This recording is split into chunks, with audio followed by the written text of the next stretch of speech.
Welcome to Chillin' 101. We hope this video helps. In this video, I will explain how to fit a golf club. First, assess your current game by understanding your swing speed and tempo. Consider your typical ball flight, whether it's a fade or a draw, and where on the club face you usually make contact. Also, measure your height and the distance from your wrist to the floor, as these are crucial starting points for club length. Next, focus on key specifications. Selecting the correct shaft flex, like regular or stiff, is vital for energy transfer.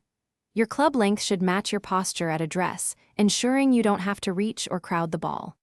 Finally, the lie angle, which is the angle between the shaft and the ground, impacts how the club sits at impact, preventing pushes or pulls. Now, let's talk about grips and club head adjustments. Your grip size should allow your fingers to just touch your palm, promoting proper hand action. Adjusting the loft of your clubs, especially your driver and irons, helps optimize ball trajectory and distance. Fine-tuning the lie angle ensures the club face is square at impact, leading to more accurate shots. The final step is crucial: testing and refinement. Take your newly fitted clubs to the driving range and then onto the course.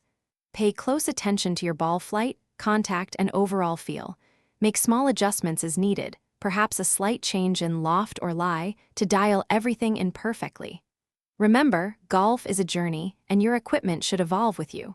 For more great content and to explore other fantastic deals, including a link to the new Kindle Paperwhite, be sure to check out the description below.